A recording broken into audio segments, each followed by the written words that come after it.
माँ मुझसे नहीं हो रहा, आप क्यों मेरे पीछे पड़े हो? मुझे नहीं बनानी आ रही रोटियां। रोटियां बनानी नहीं आ रही तो सीख ना रोटियां बनाना।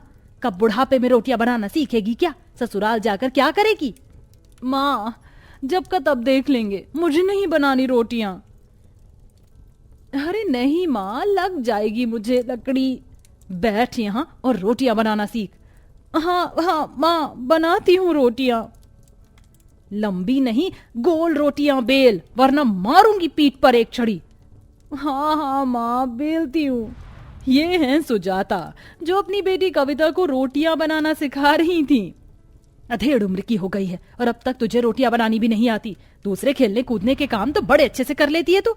उन बातों में नहीं सिखाना पड़ता तुझे कुछ, और घरेलू काम में हर बात सिखानी पड़ती है तुझे। तभी ये उस छोटे से घर के अंदर से कविता का पिता मोहन बाहर आता है। कविता अपने गरीब माता पिता के साथ एक छोटे से गांव में अपने छोटे से घर में बड़ी गरीबी अवस्था में अपना जीवन बिता रही थी। जवानी की उम्र में आने के बाद भी कविता को ठीक से रोटियां भी बनानी नहीं आती थी। सुजाता, क्यों बिटिया के पीछे पड़ी रहती हो हर समय? आप चुप रहिए। अगर ऐसे ही इसे खुली ढील देते रहेंगे तो ससुराल जाकर हमारी नाक कटवा देगी ये। मोहन अपने काम पर चला जाता है। मोहन उसी गांव में छोटी मोटी मजदूरी करता था और इधर रोज की तरह सुजाता छड़ी के डर से अपनी बेटी कविता को रोटियां बनाना सिखाने लगती है। इसी तरह दिन बीतने लगते हैं। तभी एक दिन कविता को शहर में रहने वाले एक लड़के मंगेश का रिश्ता आता है। कविता दिखने में काफी गोरी खूबसूरत थी। बारिश का मौसम चल रहा था, इसीलिए मंगेश और उसके माता पिता अमित उर्मिला पानी में भीग चुके थे। तभी दोनों परिवार के बीच रिश्ते को लेकर बातचीत का सिलसिला चलने लगता है। हमारी बिटिया में हर गुण हैं। अच्छा, हमें भी आपकी बिटिया की तरह ही एक लड़की की तलाश थी। फिर क्या था, आनन फानन में मंगेश कविता का रिश्ता तय हो जाता है और कुछ ही दिनों बाद दोनों की शादी हो जाती है। शादी के बाद कविता शहर में अपने ससुराल चली आती है। कविता के ससुराल वाले मिडिल क्लास लोग थे। मंगेश के परिवार में उसके माता पिता अमित उर्मिला, 4 बहनें रिया, दिया, कोमल, पायल और 3 भाई रमेश, सुरेश, महेश थे। शादी की पहली रात कविता अपने छोटे से कमरे में मंगेश के साथ बैठी थी। जी, आपके अकेले की कमाई में कैसे चलता है इतने बड़े परिवार का गुजारा? आपके भाई कोई काम नहीं करते हैं क्या? नहीं, वो तो अभी पढ़ाई कर रहे हैं, इसीलिए मुझे ही अपने इस परिवार का गुजारा चलाना पड़ता है। दोनों काफी समय तक बातें करते रहते हैं। मंगेश के इतने बड़े परिवार का गुजारा केवल मंगेश की ही कमाई से चलता था। मंगेश उसी शहर के कारखाने में 15,000 रुपए महीने से काम करता है और उसके भाई अभी पढ़ाई कर रहे थे। अगले दिन सवेरे बाहर कड़ाके की बारिश हो रही थी। तभी कविता मंगेश अपने कमरे से बाहर आते हैं। बहू, आज इस घर में तेरा पहला दिन है और तेरी पहली रसोई है, तो अब तुझे अपनी पहली रसोई में बढ़िया सा खाना बनाकर हम सबका दिल जीतना होगा। जी माँ जी। अच्छा हुआ भाभी इस घर में आ गई, हमारी जान तो छूटी खाना बनाने से। रिया, दिया, जाओ बहू को खाने की तरकीब और यहाँ के सारे तौर तरीकों के बारे में बता दो। कविता अपनी नंद रिया, दिया के साथ रसोई में आती है तो रसोई में काफी सारा सामान रखा हुआ था। वहाँ 2 गैस चूल्हे थे। भाभी, वो सामने बड़ी सी स्टील की टाकी है ना, उसमें गेहूं का आटा रखा हुआ है। क्या इसमें गेहूं का आटा है? मुझे तो लगा ये पानी की टंकी है। नहीं नहीं भाभी, इसमें आटा है। तभी रिया, दिया कविता को अपने घर की रसोई के सारे सामान बताती हैं। भाभी, हमारे घर में ना सवेरे शाम सब रोटियां ही खाते हैं, तो आप बनाइए फटाफट 100 रोटियां। क्या 100 रोटियां? हाँ, हमारे घर में रोज 100 रोटियां ही बनती है। 50 हम दोपहर के खाने में खाते हैं और 50 रात के खाने में, इसीलिए माँ रात की भी रोटियां दिन में ही बनाने लगती है। इतनी सारी रोटियां कौन खाता है? इतनी रोटियों में तो हमारा आधा गांव खाना खा लेगा।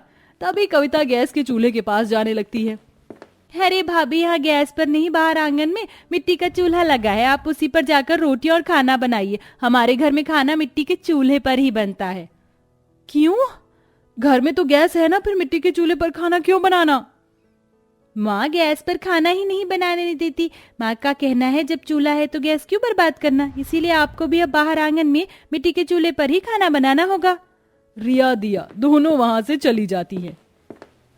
ये कैसा अजीब सा घर है, भला गैस होने के बावजूद कौन मिट्टी के चूल्हे पर खाना बनाता है? अजीब पागल लोग हैं ये। अब 100 रोटियां कैसे बना पाऊंगी मैं अकेली?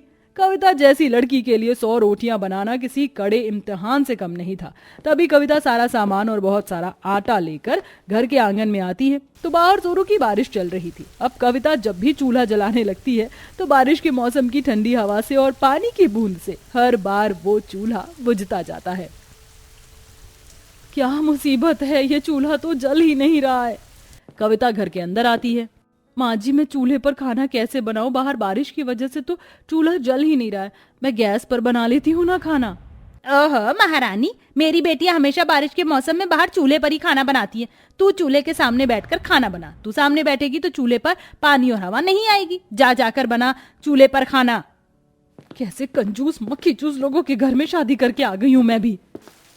कविता बाहर आती है और चूल्हे के सामने के सिरे से बैठ जाती है, जिसके बाद चूल्हे पर हवा और पानी नहीं आता, पर चूल्हे की सारी गर्म भाप कविता को लगने लगती है। कितनी भाप आ रही है चूल्हे की। कैसी कैसी परेशानियां झेलनी पड़ रही हैं मुझे यहाँ। इतनी परेशानियों का सामना करने पर कविता रोटियां बेलने लगती है तो उसकी माँ के बताए तरीके से वो इस बार गोल गोल रोटियां बनाने लगती है। चलो ये तो अच्छा हुआ था कि माँ ने मुझे रोटियां बनाना सिखा दी थी, वरना आज तो मेरी खैर नहीं थी। तभी कविता एक एक रोटियां बेलती जाती है और एक एक करके तवे पर उन्हें सेकती जाती है। करीब 1 घंटे बाद कविता केवल 30 ही रोटियां बना पाती है। अब रोटियां बेलने और सेकने से कविता के हाथ दर्द करने लगते हैं, उसकी हालत खराब होने लगती है। बाप रे, अभी तो केवल 30 ही रोटियां बन पाई हैं और मेरे हाथ दर्द करने लग गए हैं। अब 100 रोटियां कैसे बनाऊंगी मैं? भगवान जी, ये कैसे घर में शादी करके आ गई मैं। अब बेचारी कविता करती भी क्या, वो मजबूर थी, क्योंकि ये तो उसके ससुराल की जिम्मेदारियां थी जो उसे हर हाल में निभानी ही थी। तभी कविता दर्द भरे हाथों के साथ और पीछे से बारिश के पानी में भीगते हुए रोटियों पे रोटियां बनाती जाती है। करीब 3 घंटे की कड़ी मेहनत के बाद आखिरकार कविता 100 रोटियां बना ही लेती है। बाप रे, रोटियां बना बना कर तो हालत खराब हो गई मेरी। तभी रिया बाहर आती है। क्या बात है भाभी, आपने तो 100 रोटियां बना ली। अब जल्दी से सब्जी भी बना लीजिए, माँ ने 3 प्रकार की बनाने को कहा है। 3 प्रकार की सब्जियां? अरे क्या मुझे होटल में काम करने वाला वेटर समझ रखा है क्या, जो एक के बाद एक खाना बनाने की फरमाइश बताते ही जा रहे हो।